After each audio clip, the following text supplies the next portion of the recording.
Hello, everyone. Welcome back to Working at Woodworking podcast. My name is Roger Kugler. I've been a woodworker for over 50 years, professionally for the last 20, and I am here to help you become a professional woodworker. Today, we are going to talk about your woodworking shop office.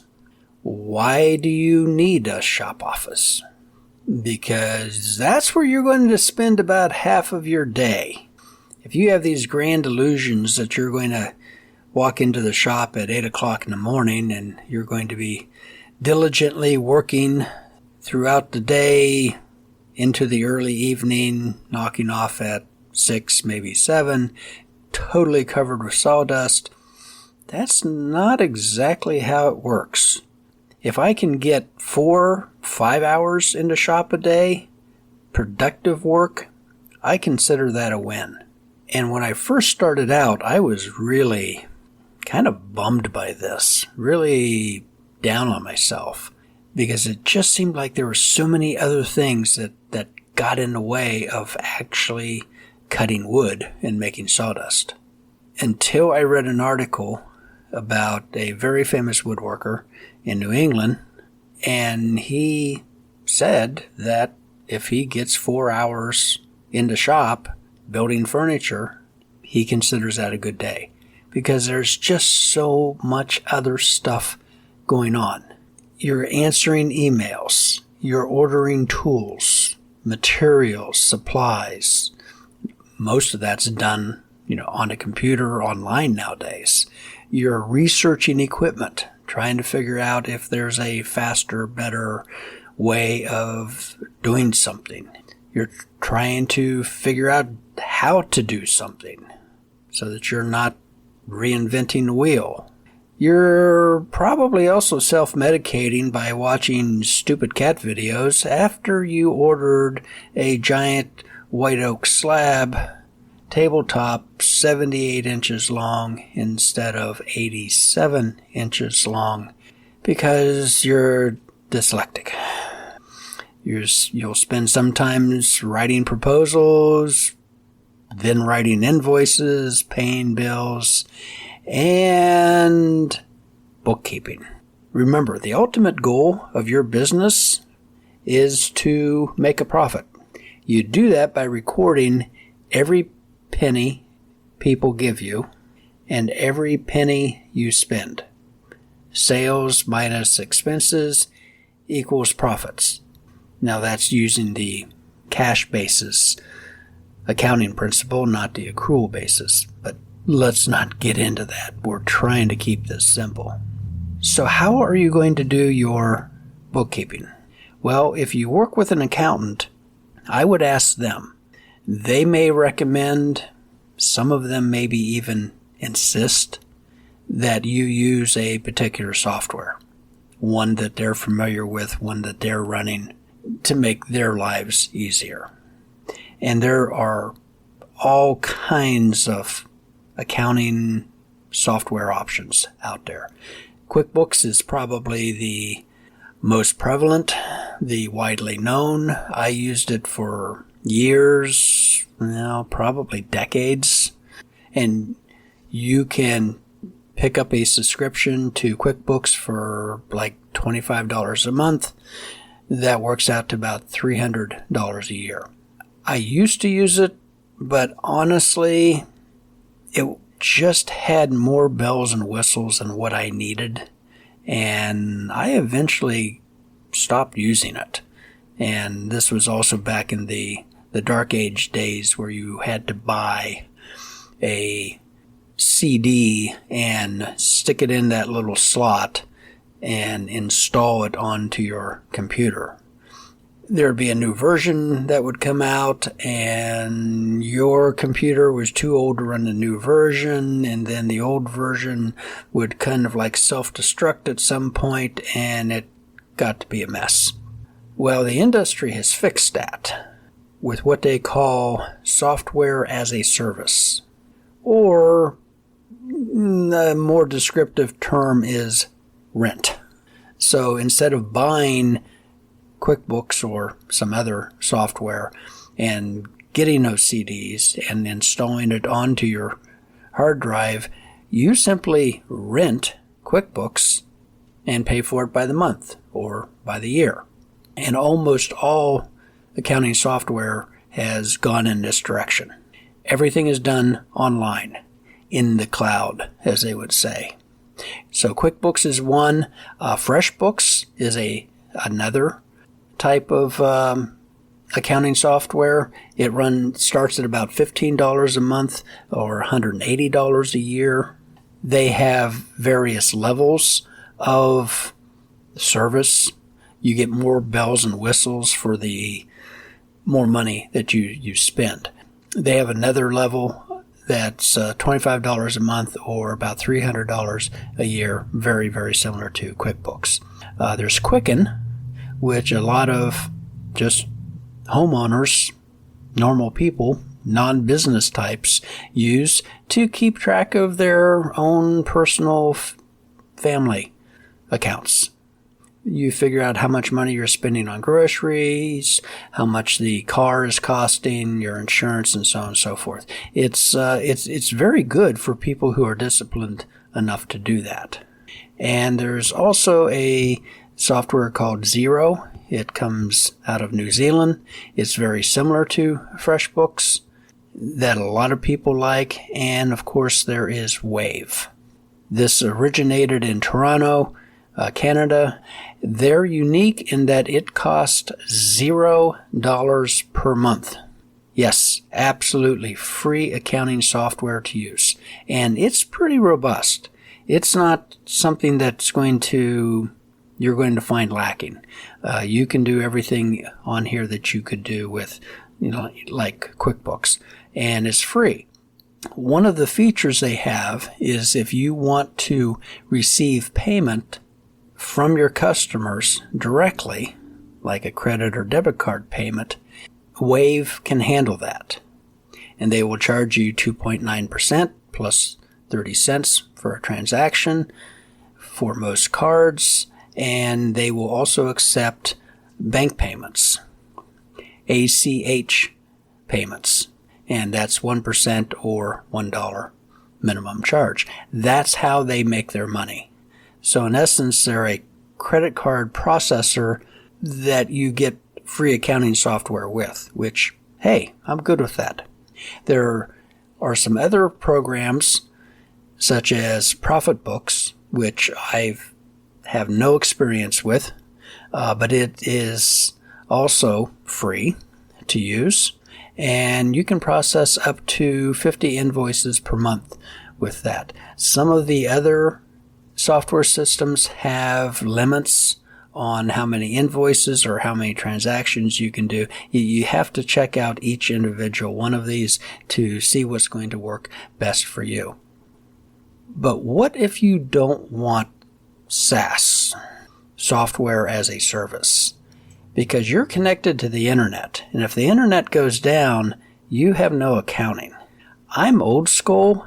I kind of like to have my computer software programs on my computer where I'm not, beholden to the internet.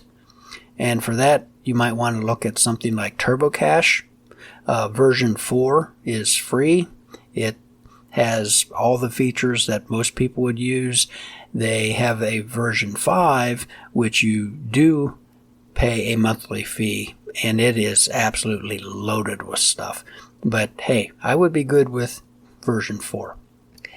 There's also GNU Cache. Now that's spelled GNUCASH. GNU Cache. And it is a free open source software program. You download this, and I have looked at it many times, installed it once, played with it. It has a very similar feel to QuickBooks, but I just kind of stayed with the way I do things now, and that is DIY. Do it yourself. Bookkeeping's not rocket science. Sometimes we make it rocket science, but if you're a sole proprietor, a one-person show, you don't need a whole bunch of bells and whistles. You need to be able to record what you spend and how much money you make. That's pretty much it. You can go real old school and use pencil and paper. Do you remember those hardback journals that you used to see in the office supply stores? And a lot of businesses used them. In fact, most businesses used those back in the day, before computers. Well, you can still do that. If you're doing 100 transactions a day, that's going to be really arduous. But you're not. You're a solo one-man, one-woman operation, and you might be doing maybe 10 transactions a week. It's not like you're Rockefeller or anything like that. So you could keep track of all this by hand. Or you could join the 20th century and go with an electronic spreadsheet on your computer. Something like Microsoft Excel or Google Sheets. We'll get into that in a little more depth in just a moment. But what you're going to be recording, your expenses, which is tied with your bank account or your credit union account. You're using a debit card most likely, maybe a few checks every now and then.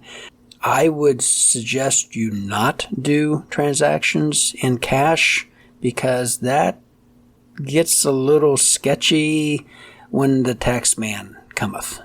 If you have an electronic breadcrumbs documentation of what you're doing, there's really no questions. But when you start to make payments in cash, that can get a little dicey.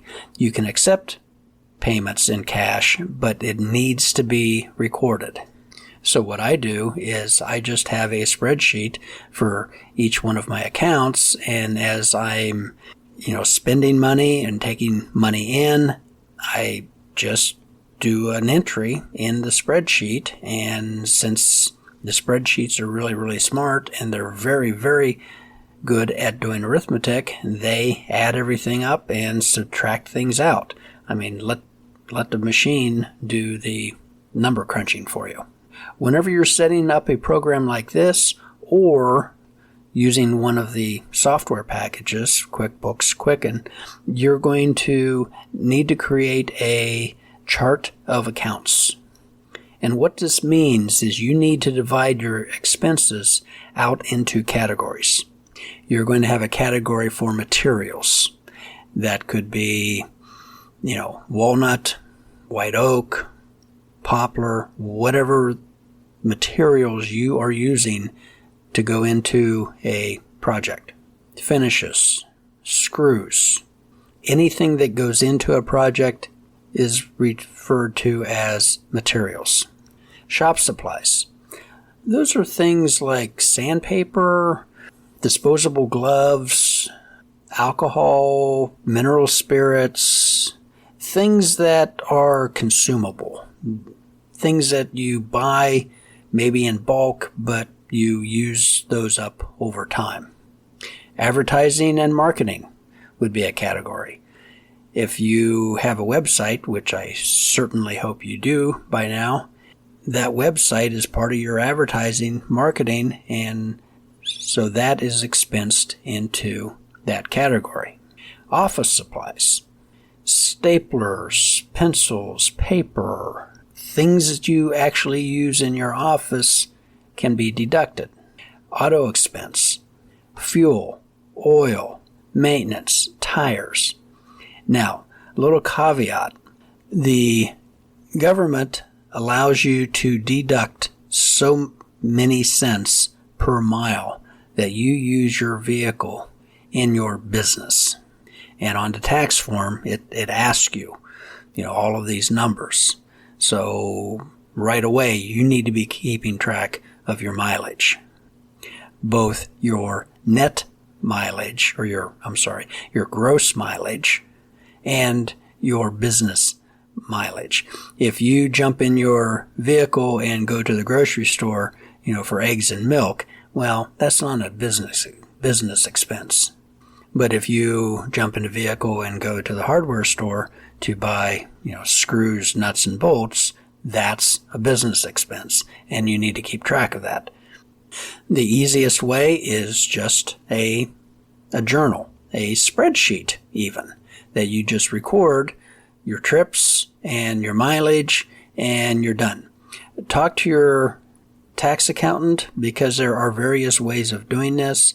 You can use a brute force method where you keep track of absolutely every trip you take throughout the year. That's really arduous. I did that for years. You can also do kind of an estimate in which you record every single trip you do for a quarter, a 3-month period, and then assume that quarter represents the entire year. And it saves a little bit on that record keeping, and the IRS suggests that, and it works. Other categories in your chart of accounts would be your draw. That's where you're actually taking money out of the accounts for yourself. It's not payroll, but it's kind of like payroll. You are going to be purchasing tools. You need to keep track of that. That is deductible. If you're buying a new sander or a new router, absolutely record that. And education. If you buy a book on 101 router joinery techniques, that's part of your education expense. That's deductible. If you travel to a trade show, Atlanta, Las Vegas, that entire trip is tax deductible because that's part of your education. It's a business expense. Meals can be deducted, but be careful, because this is one place that the IRS does look stringently at. If you're out to your favorite restaurant with your family, that is not a business expense. But if you go out with Joe Smith and you're talking about building a new library system in his home, that is a business expense. And the secret there is on your receipt, you write business meeting with Don Smith Library, and you keep that. Speaking of receipts, you should be keeping all of your receipts. The problem is that unlike the old days where we could, literally have shoeboxes full of receipts, the thermal paper that most businesses use now and the printers, they don't last very long. And you could open up your receipts in 11 months, like right before tax time, and they're gone. They've faded. There's nothing there. So most people recommend that you run those through some type of a scanner and get an electronic version of the receipt. Some people recommend that you pull out your cell phone and just snap a picture of the receipt, making sure that it's clear enough that you can actually make it out. And the IRS is perfectly fine with that and actually recommend that technique. Now, when you get into your building your chart of account, don't go super overboard. You can get crazy in detail, and sometimes you can lose sight of the big picture in the weeds, so to speak. So kind of keep things broad. You don't need 27 different accounts in your chart of accounts, maybe 8, 10, something like that. What I have done in recent years, since I've been using TurboTax has their own chart of accounts, like advertising, meals, education. I've aligned my chart of account with TurboTax so that it is a perfect fit. And you might want to do that. Again, if you're working with a tax accountant, a professional, they will have advice on how to do that. So that kind of wraps up our accounting, with one exception, PayPal.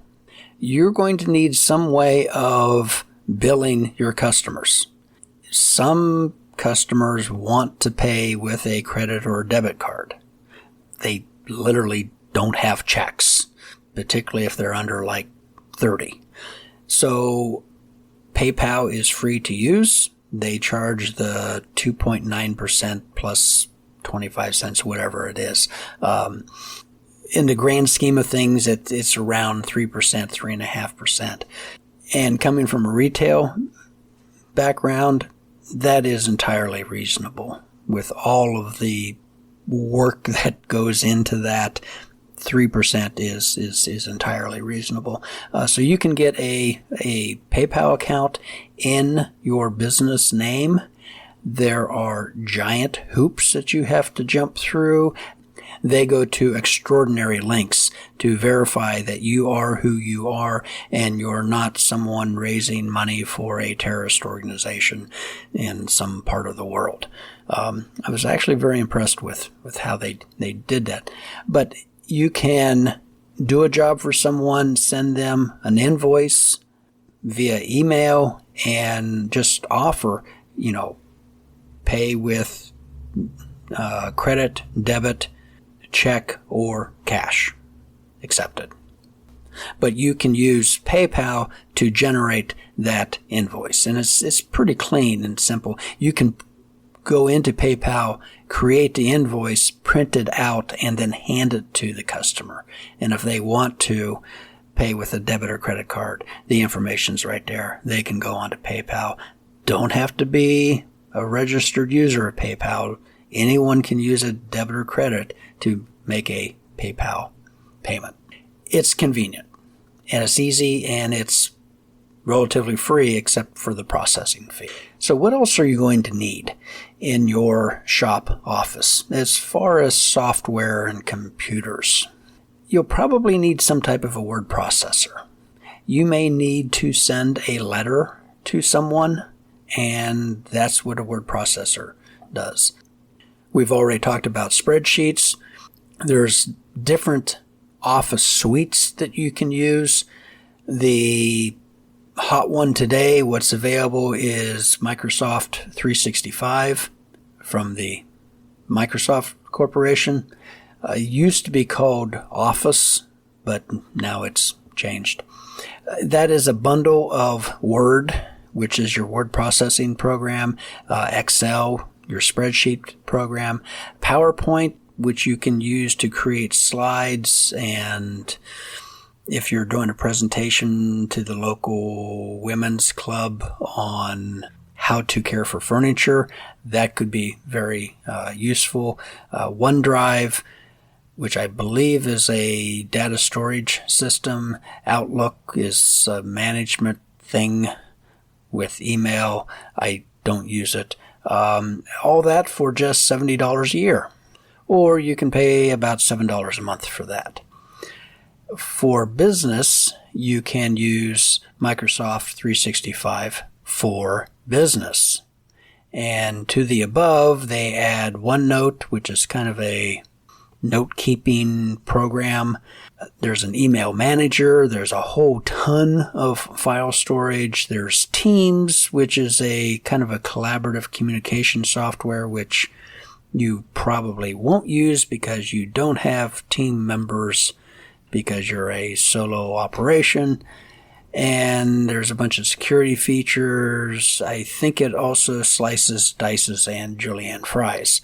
That's $5 a month and up, depending on what the features are. But again, these are SaaS. You are renting the software. You don't actually own it. And if they get, pissed off at you, they can make it all go away and you have nothing. Just think about that. You can also get free software where you're not paying anything. You're not renting, you actually own it.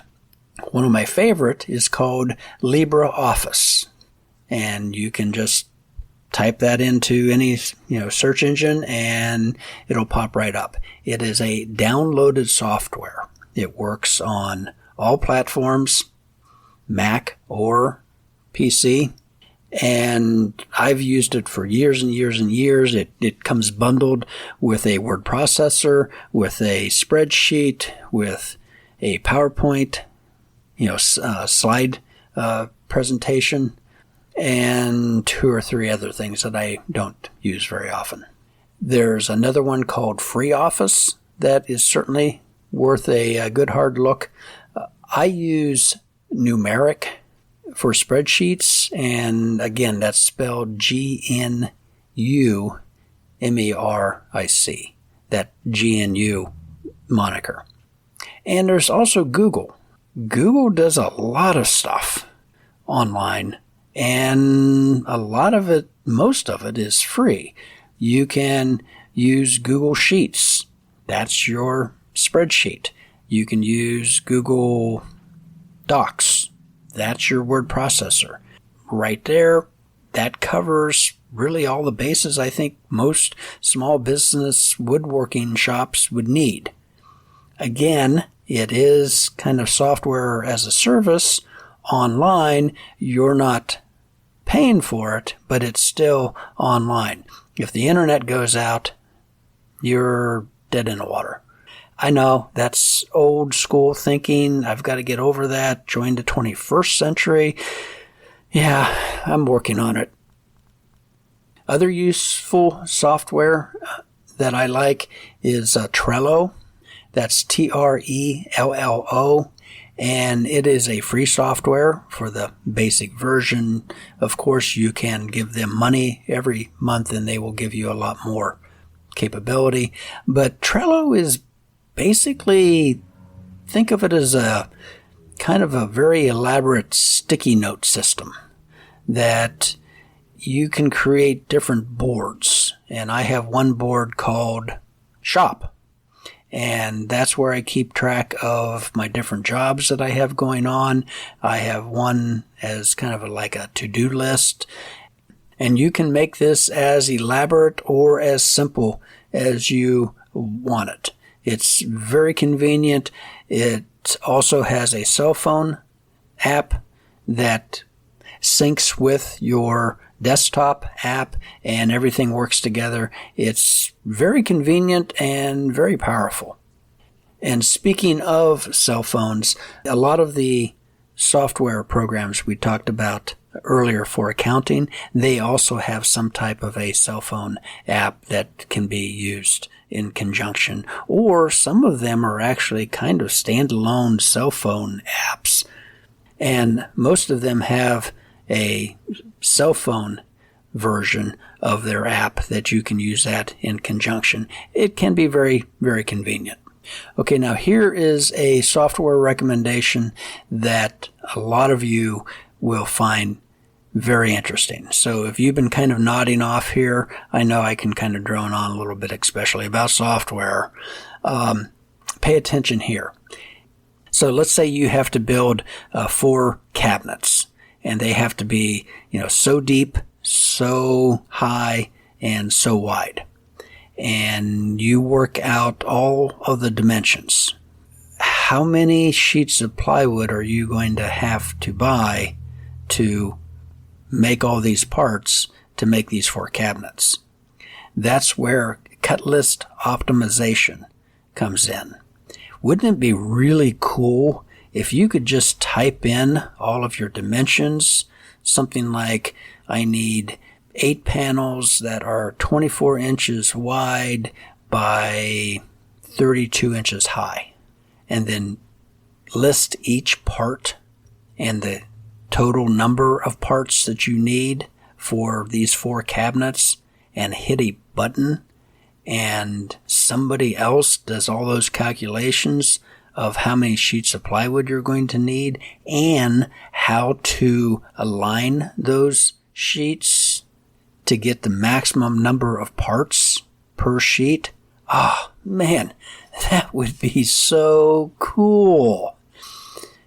Go to www.cutlistoptimizer It's free. It is wonderful. It will save you so much time and money. You may calculate that you need 7 sheets of plywood. You punch everything into Cut List Optimizer, and it says you need 6 sheets of plywood. Now, it's always good to have a little bit extra here, so use your own judgment. But it's very, very convenient. It works for both sheet goods and for rough lumber. You enter your parts. It calculates the number of board feet that you need. And if you're doing something like cabinets where you're using both sheet goods and hardwood, it will do everything for you. Very, very convenient. Highly recommend it. So what are some of the other software packages that you might need in your woodworking shop office? Design. Some people use a sketch they made on the back of a napkin in pencil. Other people break out the old drafting table with the T-squares and the triangles. And other people turn on their computer and they use design software. Probably one of the easiest and most prevalent is SketchUp. It used to be free, but now it's running between $120 to $300 per year.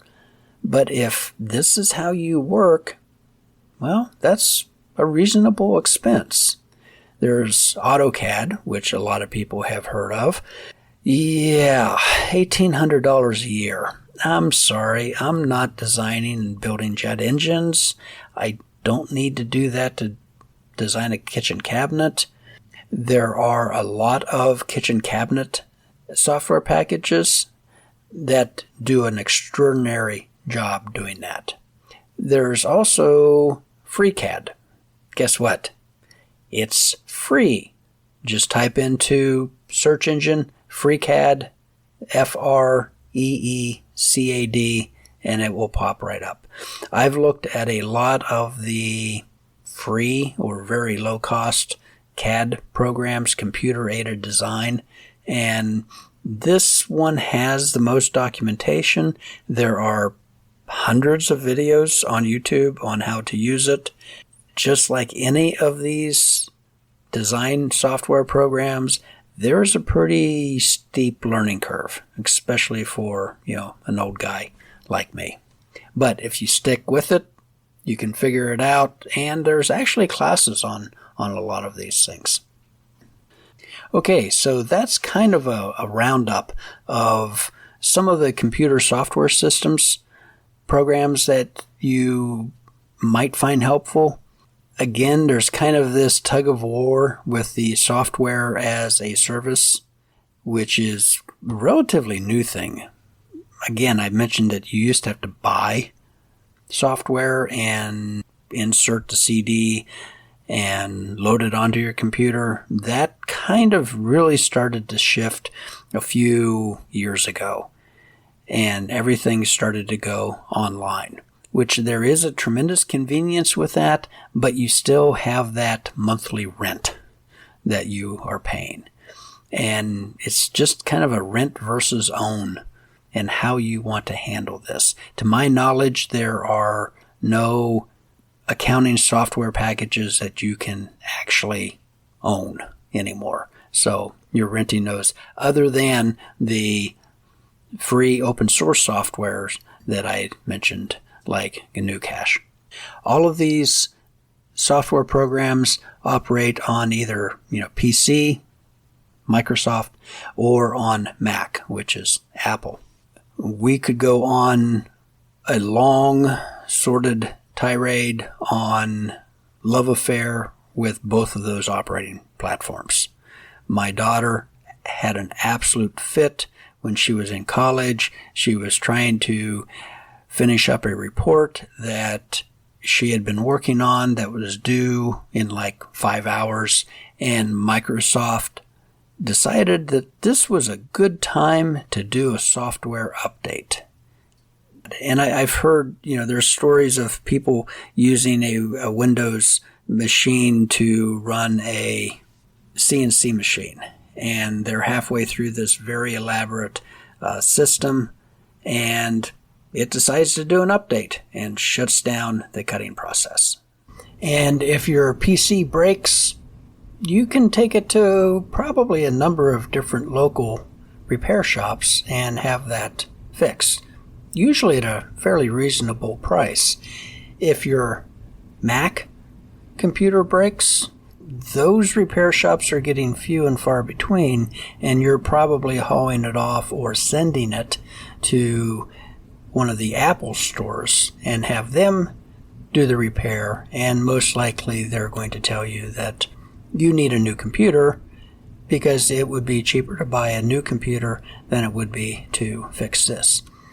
Some companies choose to make their money the way they see fit, and just kind of caveat, both of them have their problems, but you don't have to settle for either a Mac or a PC. You have options. Have you ever heard of open source operating systems? Most notably, Linux, the Penguin. This is not some newfangled, new age, hocus pocus, technology that just, popped up. This has been around since we've had computers, because the old computers operated on a Unix operating system, and the Linux operating system was adapted from Unix to operate on smaller PCs. And you would be very surprised the number of people operating Linux. Linux comes in different flavors. They call them distros, and it just depends what you're looking for, because they have a different flavor to satisfy any taste. For most people, Ubuntu is the most popular, and there's also Debian and Fedora and Red Hat and Arch are probably the big names in the Linux distros. How does this work? Well, you go onto your computer, if it's a Mac or a PC. It's much easier to use this on a PC because, in essence, what you're going to do is you're going to wipe out your current operating system and then install the new operating system. Yeah, I know that just sounds absolutely terrifying. You can do a dual system, and most people after a while figure out they don't want the old Windows anymore, and they just delete it. The advantages of an open source Linux operating system is, number one, it's free, because the last time I checked, to buy a copy of the Windows operating system, it was around $500 or $600. So when you're buying a new computer or a used computer and it comes with Windows, you're paying for that version of the operating system. You can buy used computers without an operating system and install it yourself. So the big advantage of this is, number one, it's free. Another advantage is it's not Microsoft, so you don't have to put up with them anymore. A third advantage is it's not Apple. You don't have to put up with them either. And one very large advantage is these operating systems will run on older machines. If you have an old laptop that's 15 or 20 years old, those are called crap tops, you can download and install the Arch operating system and it will run. I'm not going to say that it's going to do everything that a brand new whiz-bang, Apple machine will, but it will run. And there's a lot of applications that you don't need all the bells and whistles. You just need something that will function. So, should you get it?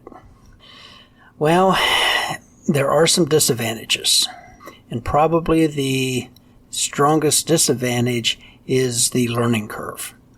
If you're not computer savvy, if the words command line scare the crap out of you, you probably don't want to go this route. You do need to know something about computers and about operating systems, or, in my case, have a son who knows everything about this stuff. Or a niece or a nephew, a daughter, cousin, so on and so forth. Another disadvantage of the open source operating systems is you can't run the popular software. If you really want to use Word or Excel, you can't. You can use the open source softwares such as LibreOffice or Numeric, but you can't use a Microsoft product. And there are programs out there that are designed exclusively for Windows or Mac or both, but not Linux. You will not be able to run those. So if you dip your toe into the Linux world, you'll need to learn how to search for alternative software. And that's real easy. You just do like Excel spreadsheet alternative, and you'll get results. Or, Linux alternative to Excel, and you'll get a whole bunch of results. And they'll point you to the various open source softwares that you can use. Now, the Ubuntu is designed for average people, everyday computer users. You don't have to be a major computer geek.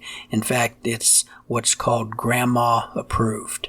And literally some of the people who was working on this version got their grandmothers and installed it on their machines and said, try this out, Grandma. Let's, see how you do with it.